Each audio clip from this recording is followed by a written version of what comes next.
Germany, over 1 million. The UK, more than 230,000. Canada, upwards of 150,000. Australia, around 90,000. These are the number of refugees, primarily from the Middle East, that these Western countries have taken in over the past decade. Many of these nations were already facing housing shortages, a cost of living crisis, and growing tensions around immigration. Yet, they still open their doors to hundreds of thousands, sometimes millions of refugees. In some places, the very social fabric is now starting to fray under the pressure. However, much closer to where these refugees are coming from, like Syria, Iraq, and Yemen, are the richest nations in the Arab world: the UAE, Saudi Arabia, Qatar, Kuwait. Oil-rich, skyscraper-filled, and immensely powerful. And the number of refugees they have officially taken in under the UN resettlement programs? Zero. Not a few thousand, not even a few hundred. Zero.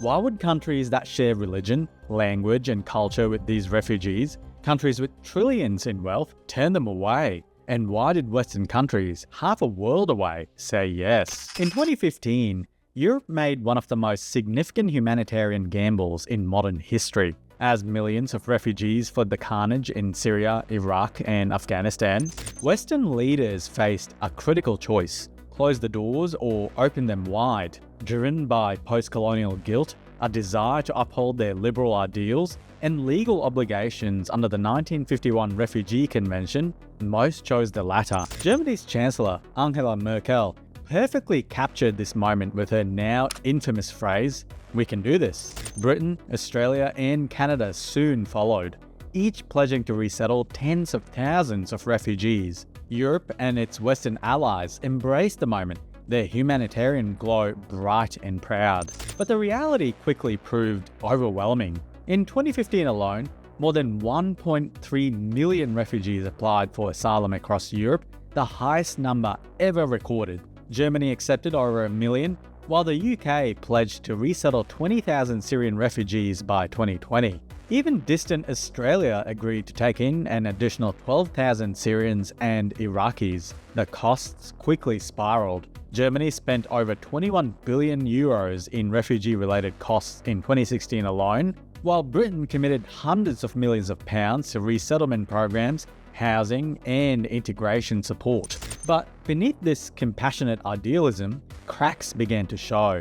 It didn't take long for the grand humanitarian vision to collide with cold, hard realities. Hard realities like hundreds of thousands of unvetted, military-aged men showing up on your shores unimpeded. New Year's Eve 2015 in Cologne, Germany, marked the first chilling wake-up call. That night, hundreds of women reported harassment or assault by groups of migrant men. This shocking event thrust uncomfortable questions about cultural compatibility into public debate. Soon, similar concerns emerged in Britain, where high-profile cases such as the Manchester Arena bombing in 2017, carried out by a British Libyan migrant, shook public trust. Even Australia, famously selective and geographically distant, saw rising concerns over its refugee intake.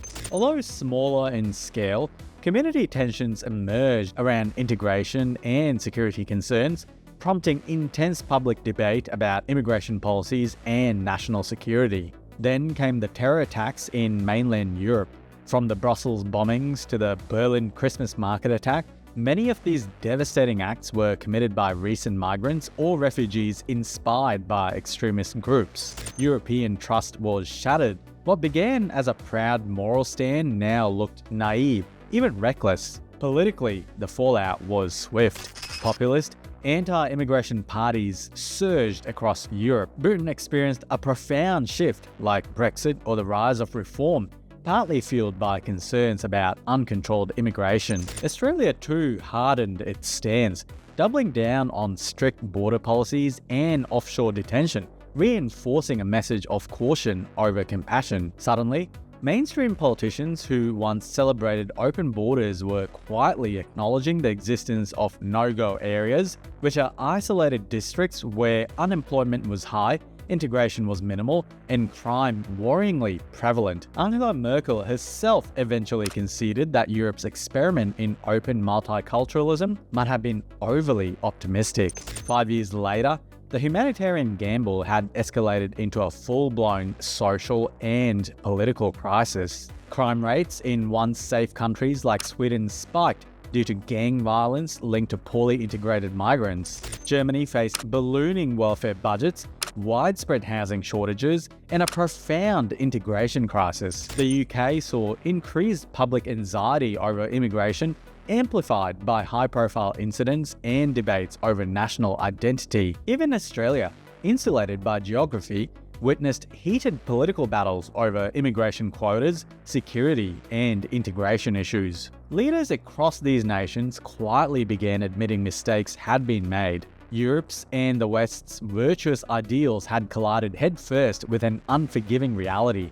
Millions felt betrayed and angry. Western nations had made a profound moral gesture, and now the bill had arrived. And the costs weren't just financial, they were cultural, social, and political. And while governments struggle to manage the fallout from these decisions, most of us can't even manage our own digital footprint. Here's a sobering fact. 33% of Americans have experienced identity theft at some point in their lives. That's 1 in 3 people. Right now, your personal information, your name, address, even bank account details are probably floating around online, and you wouldn't even know it. Data brokers collect and sell your data to scammers, spammers, even criminals. And while they're making billions off you, you get stuck dealing with the fallout. That's why I have partnered with today's sponsor, Aura. Aura is like a 24/7 bodyguard for your identity. It scans the dark web, tracks your online accounts, monitors your credit, and sends you instant alerts if anything suspicious happens. If someone tries to open a credit card in your name, drain your bank account, or file for a loan, you'll know immediately, and they back it up with up to $5 million in identity theft insurance. You can try Aura completely free for 14 days by heading to aura.com/dingo. Look, I've used it myself, and within minutes, Aura flagged old accounts I forgot even existed. Most people are shocked by what it finds. So, do what governments won't and take your security into your own hands. Hit the link in the description and try Aura for 14 days for free today before your info ends up in the wrong hands. Now, back to the video. None of this appears to be happening in countries much closer to these refugee crises. The Gulf states, Saudi Arabia, UAE, Qatar, Kuwait, rich, stable, and Muslim-majority countries have famously refused to open their doors to refugees fleeing war in Syria, Yemen, Palestine, and beyond. But why? What do these Gulf nations know that the West clearly missed? Here's something rarely mentioned. None of these countries have ever signed the 1951 Refugee Convention. They have deliberately maintained a zero legal obligation to take refugees. To the outside world, this seems like an easy escape, but in reality, it's a carefully calculated decision, deeply rooted in their history and political reality. Significantly, rich Gulf monarchies have always faced one big existential threat: demographics. Their citizens, in many cases, are actually minorities. In the UAE, only about 10% of people are native citizens. The rest, they are expatriates, so workers who have come temporarily and are expected to eventually leave. This delicate balance was deliberately created and maintained through a controversial sponsorship system known as kafala. Kafala is straightforward but harsh. Foreign workers enter on temporary visas tied directly to their employers. They have almost no chance of gaining citizenship, even after decades. This type of control was designed to maintain stability and, crucially, ensure that newcomers can never challenge the existing political or social order. This isn't new, it's a direct lesson learned from history. For decades, Gulf leaders have watched carefully as neighboring countries fell into turmoil. The Arab Spring uprisings of 2011 taught them that demographic instability, especially if it involves large groups of politically active migrants or groups like the Muslim Brotherhood, could ignite dissent and topple regimes almost overnight. Historically, this region has seen how the Palestinian refugee crisis profoundly destabilized Kuwait, Jordan, and Lebanon. In Kuwait, When Saddam Hussein invaded in the 1990s, the Palestinians the country had taken in graciously all turned on the country and sided with Saddam. In Jordan, Palestinian refugees became permanent residents, eventually becoming a political force that nearly overturned the monarchy itself in the 1970s. In fact, they did end up assassinating the Jordanian king, and a heavy price had to be paid militarily to regain control of the country. In Lebanon, where its capital was once called the Paris of the Middle East, Palestinian refugees were instrumental in igniting decades of civil war. To this day, the country has not recovered and is effectively a failed state. Gulf monarchs saw these events unfold next door and took notes. So, when the Syrian refugee crisis exploded in 2015, Gulf leaders understood something critical that Europe ignored and had never really even experienced. Refugees aren't simply humanitarian cases, they're potentially permanent demographic shifts. Instead of risking internal stability, Gulf states strategically channeled billions of dollars into refugee aid elsewhere, cleverly shifting responsibility. Saudi Arabia and Qatar poured close to $1 billion into refugee camps located far from their borders. The UAE alone gave over $500 million specifically to Syrian relief efforts overseas. It's not that they didn't have the means to resettle refugees. They deliberately chose to fund them elsewhere, far away from home. In a small minority of cases, these states allowed Syrian refugees in, but only as temporary workers locked within the kafala system. Even then, these individuals were tightly controlled, their presence temporary, their rights minimal. Absolutely no citizenship was given. Is this cold-hearted? Maybe. But the Gulf states would argue it's realism. They learn from history, protecting themselves from a demographic and political time bomb that could threaten everything they've built, and the results speak for themselves. Speaking of, if you're enjoying this video so far, please remember to hit that subscribe button, give the video a like, and consider becoming a member on Patreon to keep this channel independent. Now, while many of these states remain authoritarian monarchies, they've maintained stability and are racing towards becoming modern and perhaps even freer and more secular countries in the future. While Britain and Germany struggle with the new growing cost of welfare systems to support what looks like an unlimited refugee crisis, the Gulf states are attracting millions of tourists, are safe, and investing in the future. In fact, look at this what UAE minister once had to say many years ago. And let me say this in English so you can understand what I'm saying. I have translation. No, I know you have translation, but I just want to make sure you get it right.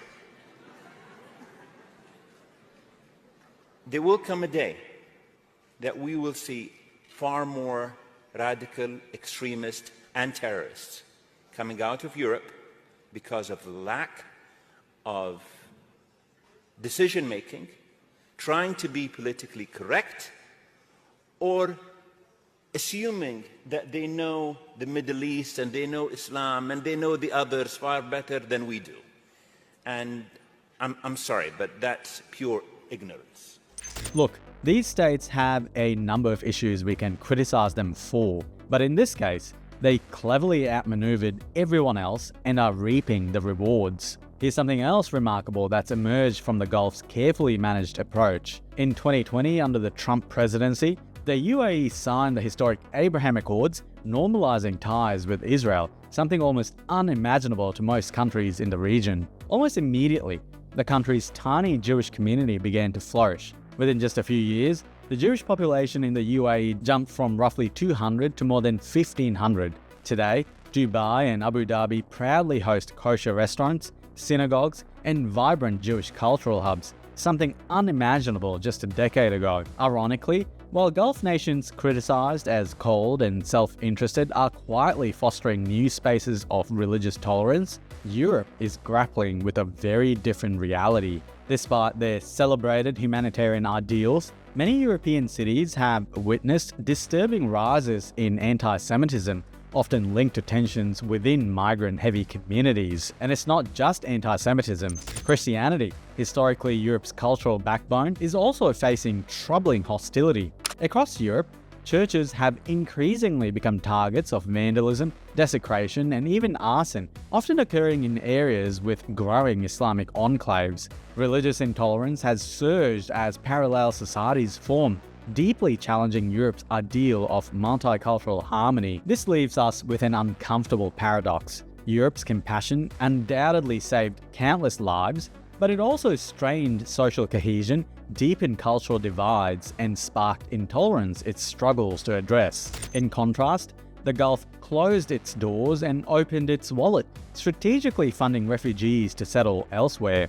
Critics labelled this cold-hearted and cynical, yet today, those nations maintain internal stability, demographic control, and surprisingly, are even embracing carefully managed diversity on their own terms. Perhaps it's time we reconsider what humanitarianism truly means. Because when you step back, who really failed the refugees more? The compassionate saviour who welcomed them, but now struggles profoundly to integrate them? Or the billionaire neighbour who never opened his door in the first place? Hey, you made it to the end. As always, don't forget to subscribe, turn on notifications, and give this video a thumbs up. It really helps. A massive thank you to all my channel members and Patreon supporters. You are the reason I can keep making content like this. If you want to be part of that and help me keep speaking freely on topics most people won't even touch, consider joining the crew. Just hit the join button below or head over to Patreon. Even a small pledge goes a long way, and I would genuinely love to have you on board. Thanks for watching,